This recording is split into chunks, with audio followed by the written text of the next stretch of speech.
हमारा पड़ोसी पाकिस्तान अपने इतिहास के सबसे बड़े संकट में फंस चुका है।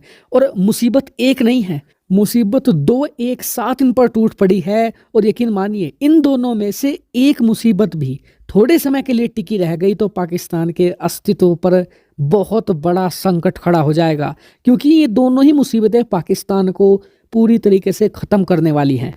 तो चलिए बिना टाइम वेस्ट के वीडियो को शुरू करते हैं और इस पूरे मामले को बहुत ही डिटेल में समझते हैं।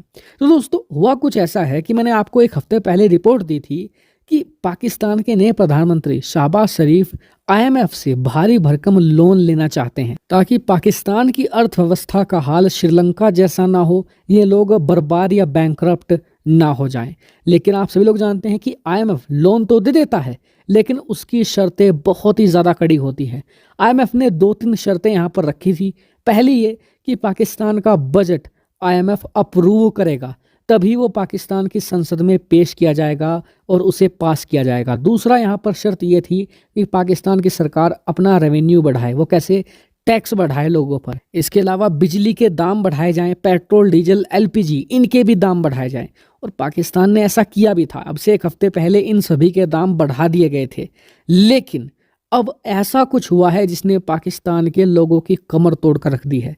सबसे पहले तो ये हुआ है कि पाकिस्तान के अंदर पेट्रोल के प्राइस एक दिन में 30 रुपए बढ़ चुके हैं। इतना ही नहीं, पाकिस्तान की नई सरकार ने एक ही दिन में बिजली की दरें 7 रुपए बढ़ा दी हैं, जो बहुत ज़्यादा है, क्योंकि पाकिस्तान के अंदर ऑलरेडी बिजली बहुत ज़्यादा महंगी है।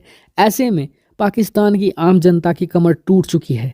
इतना ही नहीं, बताया जा रहा है कि पाकिस्तान की सरकार अब अपनी जो बची कुची मिडिल क्लास है उस पर हैवी टैक्स लगा सकती है।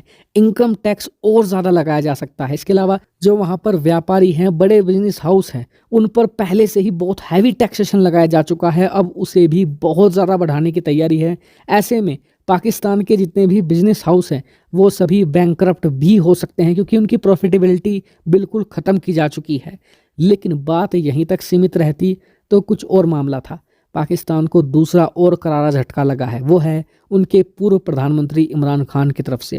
पाकिस्तान के प्रधानमंत्री इमरान खान ने अब से 3 दिन पहले अपने समर्थकों को कहा था कि सभी लोग इकट्ठा होकर 3 चौक जो इस्लामाबाद में पाकिस्तान की संसद के ठीक सामने स्थित हैं, हम सभी वहीं इकट्ठा होंगे।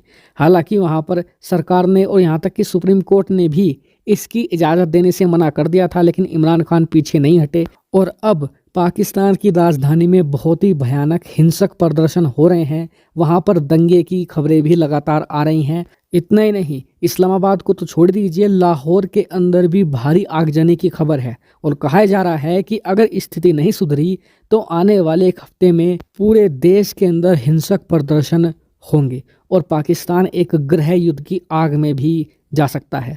आपको बता दूं कि इस स्थिति को संभालने के लिए कल पाकिस्तान की सेना को भी बुलाया गया था, लेकिन स्थिति में कोई भी सुधार नहीं है। और बताया ये भी जा रहा है कि आने वाले समय में जो पाकिस्तान की आम जनता है, जो अभी तक इमरान खान को सपोर्ट नहीं कर रही थी, जो पिछले कुछ दिनों में हैवी टैक्स लगाए गए हैं उन पर, पेट्रोल डीजल के दाम बढ़ाए गए हैं, इसकी वजह से वो भी इमरान खान के समर्थन में सड़कों पर उतरकर दंगे प्रदर्शन कर सकती हैं।